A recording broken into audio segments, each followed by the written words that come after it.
4 invités, 2 sujets. On a plein de choses à se dire dans ce 3e plateau. On va parler de la guerre d'Espagne tout de suite avec Sophie et Benoît Garcia. Bonsoir. Bonsoir. Mais avant, je vous présente Philippe Cognier. Bonsoir. Bonsoir. Et Philippe Piguet. Bonsoir. Bonsoir. Vous venez nous présenter l'exposition Philippe Cognier, le réel sublimé. Tout un programme. C'est jusqu'au 5 novembre au musée de Tessé. On va en parler dans un instant. Mais avant, parlons de la guerre d'Espagne. Une exposition qui a lieu jusqu'au 31 mai à l'espace, alors je ne sais pas si on dit Axas ou Axas.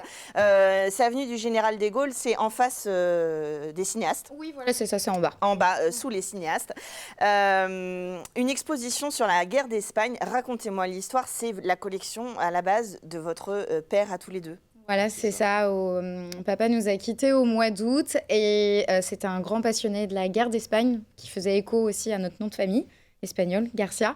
Il y a 10 ans de collecte d'objets. Il y a des objets rares, très rares. Il y a des documents de militaires, de réfugiés espagnols. Et au début, il exposait uniquement chez lui et on l'a poussé à montrer ça à tout le monde. Puisque il s'est passé des choses graves et on apprend que très peu dans les musées ou dans les manuels d'histoire ce qui s'est passé en Espagne, alors que c'était juste le terrain d'entraînement pour la Seconde Guerre mondiale, malheureusement. Alors, pour ceux qui n'auraient pas du tout encore étudié cette question-là, 36-39, la guerre d'Espagne sur l'entre-deux-guerres, et du coup, c'est Franco qui a fait un coup d'État et qui a pris le pouvoir aux Républicains, et donc c'est une guerre civile qui s'est soldée par la défaite des Républicains. Franco est resté jusqu'à sa mort, 75 ans au pouvoir, ce qui fait aussi, ce qui est une des raisons pour lesquelles on en parle peu, parce qu'il y a beaucoup d'Espagnols et de personnes qui ont participé à la guerre qui étaient un peu sous la soumission, on va dire, du fait que Franco avait encore le pouvoir pendant 75 ans derrière. Votre papa, il était fils de républicain. Et il a créé cette collection, en fait, dans un devoir de mémoire, en essayant de pas réécrire, mais de retracer l'histoire. Oui, c'est ça. Notre papa était passionné par l'histoire de son père aussi. Et à travers cela, il a réappris aussi l'histoire de son père et de ses ancêtres, de sa famille. Et ça l'a beaucoup passionné. Et derrière, nous, ça nous a passionnés. On a passé pas mal de soirées à l'écouter nous parler de la guerre d'Espagne.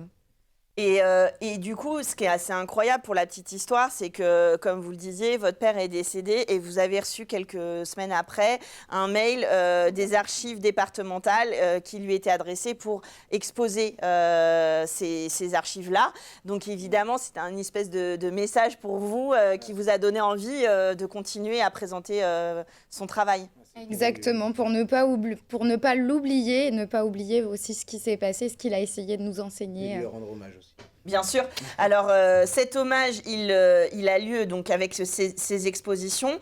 On y voit des documents d'archives. En fait, là, on dépasse complètement l'histoire personnelle. C'est des archives de collectionneurs qu'il a chinés, en fait. Ouais. Il y a beaucoup d'objets du quotidien pendant la guerre. Des papiers d'identité, des papiers de réfugiés, des simples gourdes pour boire, des cuillères pour manger, des bols. Enfin, il y a toutes sortes d'objets qui ont été la continuité de comment ça se passait pendant la guerre. Ça permet, en visitant cette exposition, de comprendre un petit peu, alors plutôt côté républicain pour le coup, comment ça se passait pour eux. Il faut savoir qu'il y a de nombreux Français qui ont rejoint les brigades pour aller se battre aussi contre Franco. Donc il y a des gens qui sont, dont votre famille par exemple, qui vivent en France aujourd'hui et dont on n'a pas trop parlé justement de leur histoire personnelle et qui ont plus ou moins bien vécu la chose, même à leur retour, puisqu'on était, après, on a enchaîné quand même avec la Seconde Guerre mondiale, qui n'est pas des moindres, un contexte un peu difficile. Qui ne parlait pas forcément dans la famille, quoi. Ouais, qui se disait pas trop. On n'en parlait pas. Il valait mieux pas en parler. Non, c'est pas quelque chose qui était un sujet à la table, quoi. C'est ça. Alors en plus, en Sarthe, on est d'autant plus éloigné. C'est vrai que Toulouse, Bordeaux, il y a eu un peu plus d'immigration, donc le sujet est un petit peu plus connu.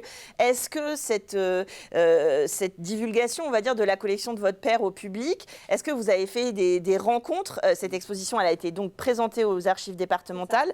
Là, vous les présentez à l'espace Axas au Mans. Est-ce que ça vous a permis aussi de créer des liens avec des personnes qui sont venues vous voir par rapport à leur histoire personnelle? Il y a un monsieur qui est venu aux archives départementales et qui a été très ému jusqu'aux larmes puisqu'il a reconnu son frère sur une des photos. Ouais. Voilà, ça peut être ce genre d'histoire aussi. Et l'association où était mon père, les Amigos, il y a d'autres gens qui sont venus nous parler avec nous pour, Ouais.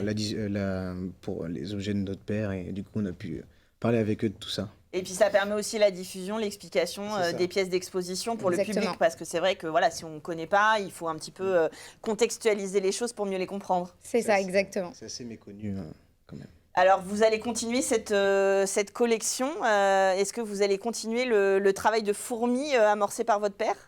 J'ai été contactée également, enfin papa a été contacté par le musée de Conly qui m'a demandé du coup de faire une exposition. Alors ça sera pas tout de suite, ça sera en mai 2024, mais du coup on va exposer de nouveau à la médiathèque. Du coup en écho aussi avec le musée qui est déjà présent de la Seconde Guerre mondiale. Le monsieur était également passionné d'histoire et il veut absolument qu'on mette aussi en image ce qui s'est passé avant. Bien sûr. J'ai été contacté. Donc c'est un beau projet qui va se continuer, et puis ça sert à ça aussi, la culture, la transmission, c'est que voilà, ça se diffuse au plus grand nombre, et puis après ça fait un peu boule de neige. Et puis transmettre, c'est lutter aussi contre l'oubli. Oui, Il ne bien faut pas sûr. oublier ce qui s'est passé et ne pas reproduire. C'est ça. Malheureusement, avec les faits actuels, notamment avec l'Ukraine et la Russie, ça fait beaucoup écho. Oui, à ça ce qui s'est fait passé. forcément écho. En tout cas, c'est un moment, une occasion de se repencher sur ce conflit de la guerre d'Espagne et comprendre un peu plus le travail, enfin la guerre menée par les Républicains contre Franco, même si l'issue n'a pas été celle qu'on leur souhaitait. C'est plus de 40 000 étrangers et environ 450 000 morts autour de la guerre d'Espagne. Donc on a quand même des chiffres ahurissants. C'est un sujet à voir en famille. Vous pouvez évidemment emmener vos enfants pour parler de la guerre. Ça fait partie de l'histoire, vous le disiez, pour le remettre peut-être aussi dans les cahiers d'histoire de l'école. Ça, j'ai été agréablement surpris parce qu'il y a des amis qui se sont déplacés avec leurs enfants, leurs petits-enfants. Ils tenaient absolument à ce que ça soit connu parce qu'on ne l'apprend pas malheureusement dans les manuels. Bon, nous, on en savait une bonne partie à la maison. Il y a des petits raccourcis qui se font, évidemment. Donc, Guernica qui est connu par voilà, tout le monde, mais c'est ça, il y a mais plus que Guernica. Il y a bien sûr plein d'autres choses et plein d'hommes et de femmes derrière. Merci d'être venu nous présenter cette Merci collection. Allez-y, c'est jusqu'au 31 mai à l'espace Axas sous les cinéastes au Mans. Et maintenant, on va au musée de Tessé. Musée de Tessé où on va avoir cette exposition Philippe Cogniet, le réel sublimé. Très beau nom d'exposition pour votre travail qui est pas une rétrospective mais plutôt un état des lieux de votre travail d'artiste. C'est 30 ans de travail qui est présenté ici, sous 3 chapitres, on va dire. Non, c'est plutôt 30 ans, donc c'est quand même presque une rétrospective. Oui. Alors oui, mais vous allez continuer à créer, donc Ah oui, mais rétrospective, ça veut dire qu'on montre jusqu'à aujourd'hui, mais bon, bien sûr, je continue. Oui, non, Alors, sous l'angle, vous l'avez dit, la nature, l'architecture, la figure. Finalement, Philippe Piguet, vous êtes le commissaire de cette exposition. Comment vous avez présenté, justement, abordé le travail de Philippe Cogniet pour le présenter au musée de Tessé? Alors nous nous connaissons depuis à peu près une quarantaine d'années. J'ai souvent accompagné Philippe dans d'autres situations en tant que commissaire d'expo. Et pour le musée de Tessé, avec cette idée, comme vous le disiez, d'une ponctuation rétrospective, si vous voulez, sur ces 30 dernières années, s'est imposé très vite à mon esprit, et évidemment dans un échange avec Françoise Froger, qui est la commissaire générale de cette expo, et Philippe lui-même, de faire une présentation en 3 volets, comme vous l'avez dit, consacrés à la nature, l'architecture et la figure humaine, parce que ce sont 3 vecteurs cardinaux qui fondent la démarche de Philippe Cogniet. Alors, parce que souvent, on n'ose pas forcément bien se placer, il faut le dire devant lui, et peut-être vous pouvez le présenter mieux que moi, qu'on a quand même la joie de recevoir au Mans, au musée Tessé, un artiste de la scène contemporaine remarquable et remarqué. Alors, tout à fait, je dirais même de la scène contemporaine internationale, parce qu'effectivement, Philippe Cogniet a une très grosse carrière derrière lui, puisqu'il est présentement dans une exposition au musée de l'Orangerie à Paris, dont on sait qu'il accueille en permanence les nymphères de Claude Monet, et par ailleurs au musée Bourdelle, qui est ce magnifique sculpteur du 19e. Donc voilà une triplette quand même très forte, avec cette excursion, si je peux me permettre, Mansell, qui est une très bonne idée, puisque finalement, cette exposition, ici au musée de Tessé, elle est beaucoup plus importante en volume d'œuvres. Elle permet de mieux se plonger dans votre travail. Alors, on est dans un contexte de retour à la peinture. Vous avez une technique particulière puisque vous travaillez la cire et il y a une notion de flou apportée par en fait j'allais dire la fonte, comme la fonte des glaces. Le fait de faire couler cette cire, le réchauffement de la cire. Voilà, oui. Enfin, la cire d'abeille est un liant au même titre que la résine acrylique ou que l'huile de lin. Donc on mélange des pigments, sauf qu'on fait chauffer et je travaille à chaud. Mais ça sèche aussitôt, ça durcit. Mais bien sûr, on peut revenir dessus et à l'aide d'une source de chaleur qui peut être un fer chaud, on fait refondre la surface, on transforme ainsi l'image. Elle est comme révélée. En fait, il y a plusieurs étapes dans votre travail. D'ailleurs, vous vous inspirez aussi parfois de photographies projetées, si je ne m'abuse.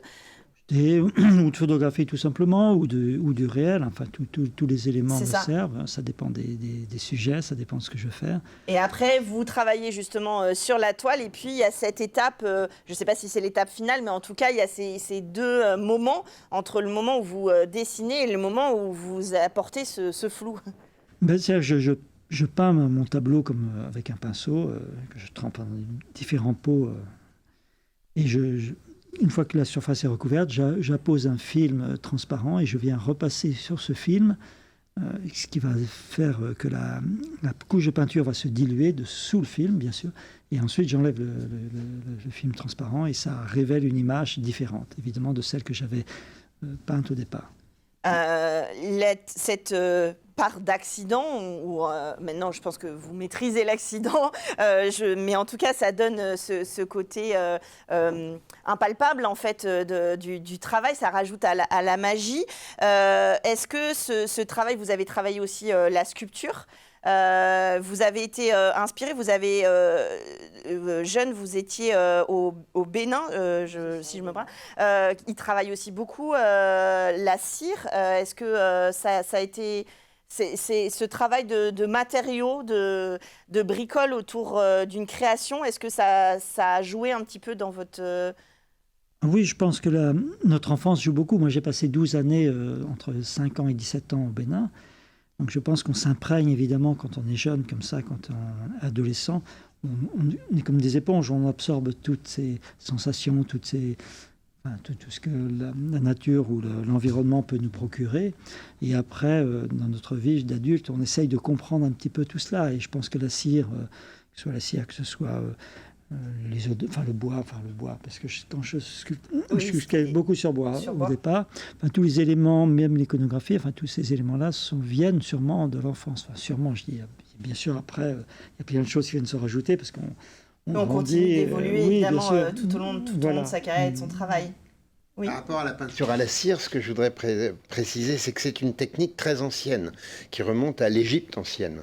à l'époque notamment du Fayoum, le 3e siècle après notre ère, sur les sarcophages, ils utilisaient déjà cette technique. Donc c'est ça qui est très intéressant. En plus, au musée de Tessé, puisqu'on sait qu'il y a une galerie égyptienne, oui. donc vous voyez les concordances. Je vois le petit côté scientifique, le petit lien que vous faites. Non, mais c'est vrai que c'est une peinture qui est très singulière, ce que fait qui est à la fois très contemporaine et qui en même temps évoque des choses historiques. Et justement, ça fait plaisir de la voir s'installer au musée de Tessé, d'assumer ce côté beaux-arts, comme on le dit souvent, et de faire le lien avec ses œuvres. Alors, vous ne croisez pas les nymphéas ou Bourdelle au musée de Tessé, mais voilà, c'est un écrin, un bel écrin quand même, et ça nous est proposé jusqu'au 5 novembre prochain. Et puis, on peut profiter de la Nuit des musées, c'est ce samedi 13 mai pour découvrir l'exposition.